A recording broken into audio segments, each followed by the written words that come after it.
For a while, Japan looked less like a country and more like an early draft of the future.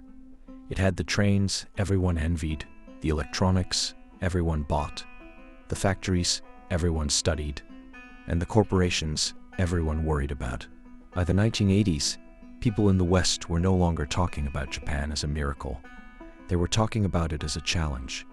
A country that had been bombed into ruin in 1945 was now buying landmark buildings, dominating export markets, and showing older industrial powers how manufacturing could be done. Then the momentum thinned out. Japan did not collapse in the theatrical way empires collapse. There was no single revolution, no overnight bankruptcy, no final shot where the lights go dark. The country stayed rich, it stayed orderly, it stayed technologically advanced, but the feeling of inevitability disappeared. The future that once seemed to belong to Japan started to feel quieter, slower, harder to read. That is what makes the story stick. Japan did not stall because it was weak. It stalled after becoming almost too successful. The same discipline that helped it modernize, the same institutions that helped it industrialize, the same confidence that made it a global power, all of that later became part of the trap. So this is not a simple rise and fall story. It is a story about pressure, adaptation, ambition, financial excess, and what happens when a country gets so good at one version of success that it struggles to invent the next one. To understand how Japan got here, we have to start with the day its old world was interrupted by smoke. In the middle of the 19th century, Japan was still closed off from most of the world. While Europe and the United States were building railroads, factories, banks, and steam navies, Japan remained a feudal society. Real power belonged not to the emperor but to the shogun. The country was split into domains ruled by powerful lords. Samurai held privileged status. The system could preserve order. It was not built for industrial speed. And by the 1800s, speed was starting to decide who ruled. Western powers wanted ports, markets, coal, and routes across the Pacific.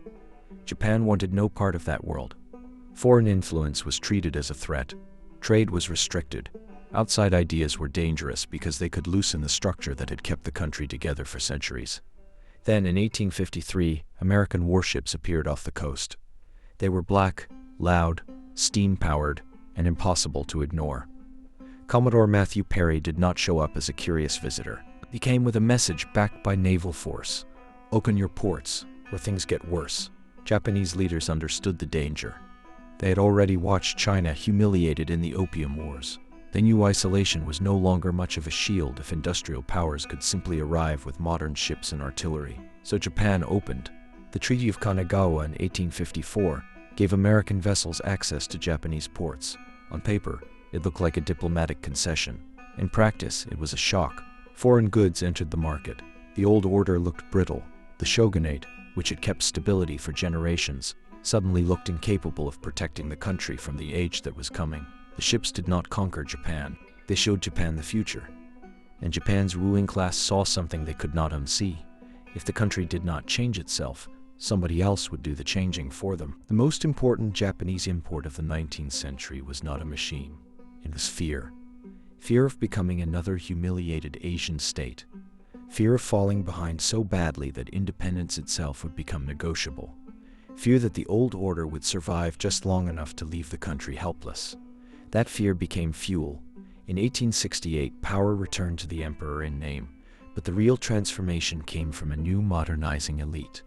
They looked at Britain, Germany, France, and the United States and reached a blunt conclusion. Modern power had to be built. Nobody was going to grant it to them. So Japan studied the world with real urgency. The Iwakura mission traveled through the United States and Europe, inspecting factories, schools, ports, shipyards, banks, parliaments, and armies. This was not sightseeing. It was research under pressure. Japanese officials wanted to know what made Western states powerful below the surface. The answer was bigger than weapons. It was taxation, railways, mass education, a centralized bureaucracy, a national currency, modern banking, conscription, industrial policy, the ability to turn a population into an organized economic machine. Japan started dismantling feudalism at remarkable speed. Domains were replaced by prefectures. Samurai privileges were stripped away. A national army was created. Railways appeared. Factories spread. Western engineers were hired. Japanese students went abroad. Banks and industrial business groups emerged. Japan did not copy the West like a polite student. It copied aggressively, adapted fast, and folded foreign tools into its own system of discipline. The result was one of the fastest transformations in modern history. In roughly half a century, Japan moved from semi-isolation to a centralized industrial state. But modernization created appetites of its own. Factories needed raw materials, industry needed markets, security needed depth, and before long, the state built to survive imperial pressure began to imitate the imperial powers it feared. Japan's leaders have learned a hard lesson from the 19th century. Weak countries do not get to choose much. At first, that lesson produced reform. Then it produced ambition. Japan needed coal, iron, land, food, and strategic space. The islands themselves were not enough. If Western empires had built power through industry and expansion, Japan would do the same. The survival machine became an empire machine. Japan defeated China in the 1890s and took Taiwan. In 1905, it defeated Russia and stunned the world. A non-Western power had beaten a European empire in a modern war. Korea was annexed. Japanese influence spread across East Asia. Each success made the next step easier to justify.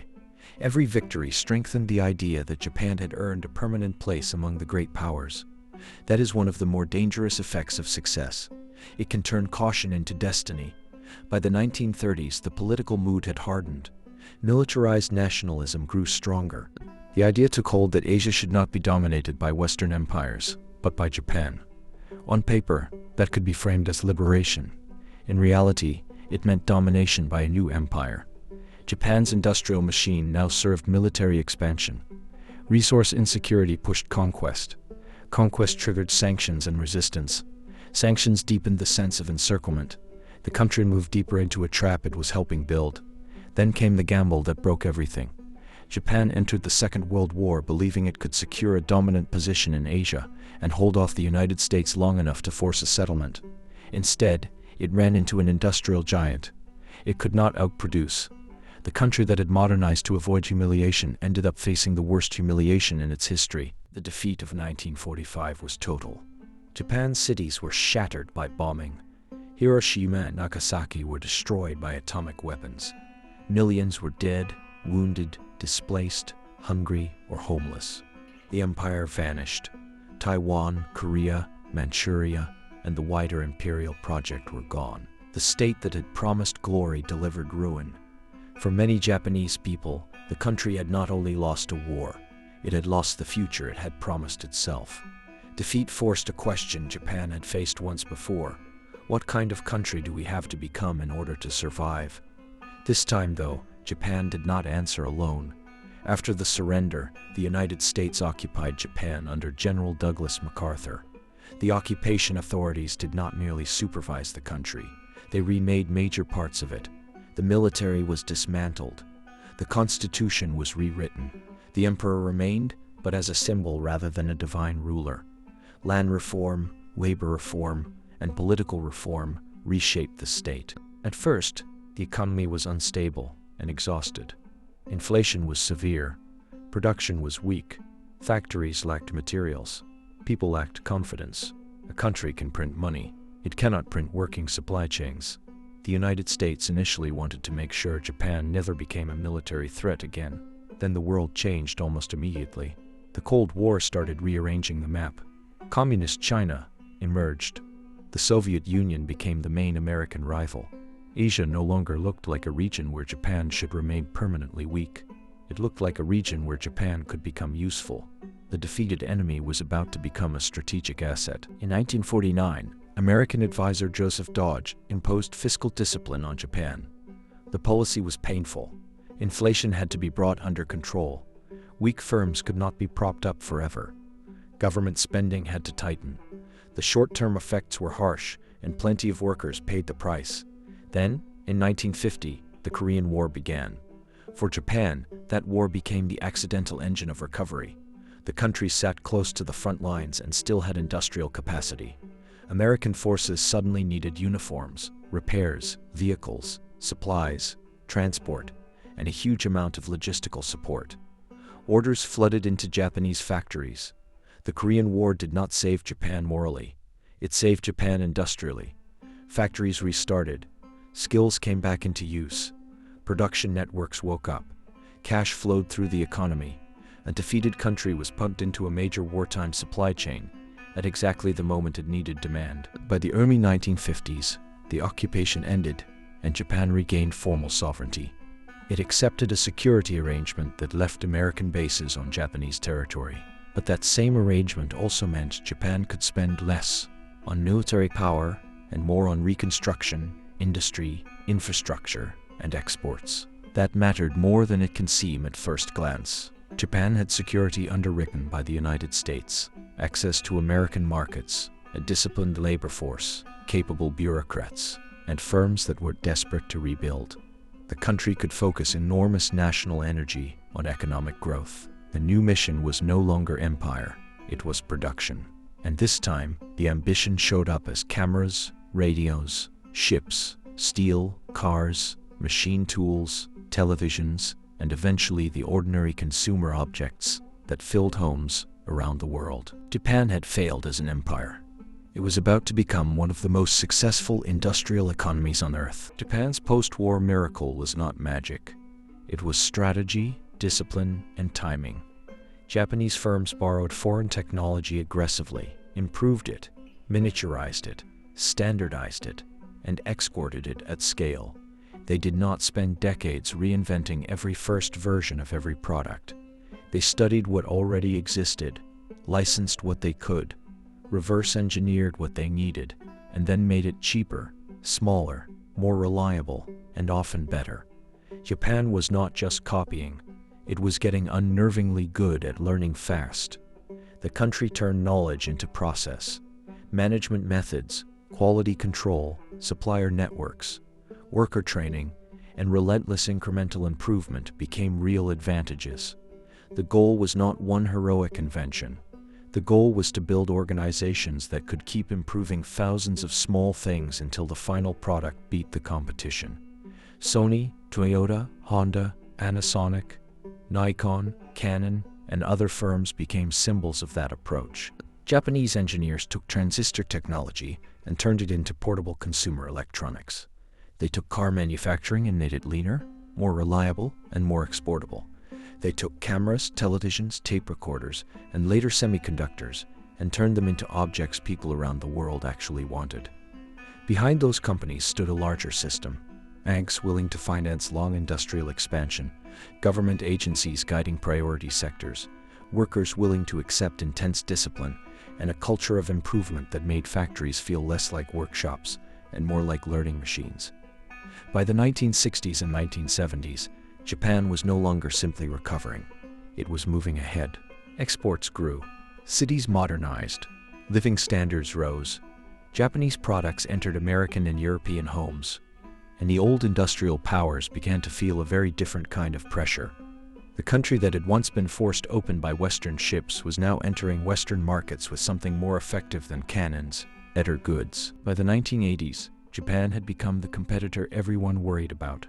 American consumers bought Japanese cars because they were reliable, fuel-efficient, and affordable. Families bought Japanese televisions, stereos, cameras, and video recorders because they worked. Western executives studied Japanese factories. Business schools obsessed over Japanese management. Politicians worried about trade deficits. Newspapers openly asked whether the United States was losing the future. This was the high point of Japanese confidence. Tokyo looked unstoppable. Japanese banks became enormous. Japanese corporations climbed global rankings. Japanese investors bought trophy assets overseas. The country's stock market and real estate market rose with a strange feeling of invincibility, but the pressure was building underneath the prestige. Japan's export strength created tension with the United States and Europe. The dollar was strong. American trade deficits were politically explosive. In 1985, major powers signed the Plaza Accord, a coordinated effort to bring down the value of the dollar against other major currencies, including the yen. For Japan, the result was serious. A stronger yen made Japanese exports more expensive, and put pressure on the model that had driven growth for decades. Japan responded with easier money and domestic stimulus. Credit became cheaper. Banks lent aggressively. Investors chased returns. Land prices and stock prices climbed fast. At first, that looked like resilience. Japan had taken a currency shock and kept booming anyway. But there is a big difference between productive growth and asset inflation. Factories create capacity. Speculation creates paper wealth. Productivity compounds through learning. Bubbles compound through belief. And in LATE-1980's Japan, belief got out of hand. Bubbles do not feel absurd from the inside. They feel like confirmation. Rising prices make optimists look smart. Rising collateral makes banks more willing to lend. More lending pushes prices higher. Higher prices create more collateral. After a while, the loop starts to feel like common sense. In Japan, land sat at the center of that loop. Real estate came to be treated as the safest and most important asset in the system. Banks lent against it. Companies borrowed against it. Investors assumed prices would keep rising because for years, that assumption had worked. Tokyo became the symbol of a financial imagination losing contact with gravity. Office towers, golf memberships, luxury districts, corporate landholdings, and stock certificates all seemed to point in one direction, up, but the money was no longer flowing mainly into the kind of productive transformation that had made Japan powerful in the first place. More and more of it flowed into assets that were valuable because everyone believed they would be even more valuable tomorrow. That is what a bubble quietly does to a society. It changes what people reward. Instead of building the future, they start pricing it. Instead of asking what a factory can produce, they ask when a piece of land can be borrowed against. Instead of measuring strength by productivity, they start measuring it by valuation. Then the Bank of Japan tightened policy. Credit conditions changed. The stock market peaked at the end of 1989. Land prices followed. The collateral that had made everyone look rich began to melt. The fall was brutal. Banks were left with bad loans. Companies were left with damaged balance sheets. Households became more cautious. The same financial system that had amplified euphoria now amplified fear. The bubble ended quickly. The consequences did not. The crash was financial. The scar was psychological. After the bubble burst, Japan faced a problem that was harder to solve than falling stock prices. Companies, banks, and households no longer trusted the future in the same way. Companies focused on paying down debt instead of expanding. Banks carried bad loans. Consumers became careful. Investments slowed. Prices softened. And once people start expecting prices to be lower tomorrow, spending today becomes easier to postpone. That is the trap of deflation. If your cash might buy more tomorrow, waiting feels sensible. If companies expect weak demand, hiring and investment look riskier. If wages do not rise, households tighten up. The economy can get stuck, not just in bad numbers, but in bad expectations. Japan tried to fight that trap. Interest rates were cut. By the late 1990s, the Bank of Japan had moved toward zero interest rates. In 2001, it introduced quantitative easing. Japan became a testing ground for tools that other central banks would later use after the global financial crisis. But policy was pushing against something deeper than interest rates. Firms hoarded cash. Banks repaired balance sheets. Workers adjusted to wage restraint. The belief that prices and wages do not really rise became embedded over time. That is why Japan's stagnation felt so strange. The country still had world-class infrastructure. It still had brilliant engineers. It still had advanced companies, disciplined cities, and social stability.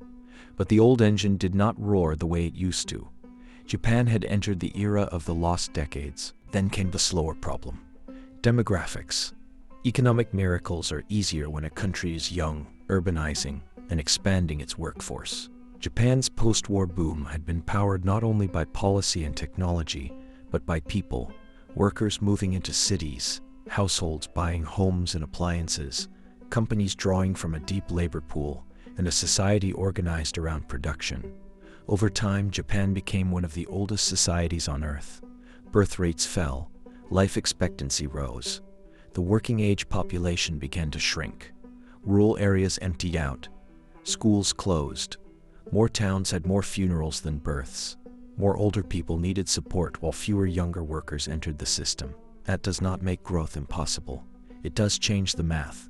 Older societies spend differently. They save differently. They tend to take fewer risks. They require more healthcare and pensions. A shrinking workforce makes expansion harder unless productivity rises fast enough to make up for it. When a country has already spent decades fighting weak demand, aging becomes another weight on the same tired engine. Japan's future problem was not a missing technology, it was missing people. That is one reason the Japanese story matters far beyond Japan. A lot of rich countries are aging.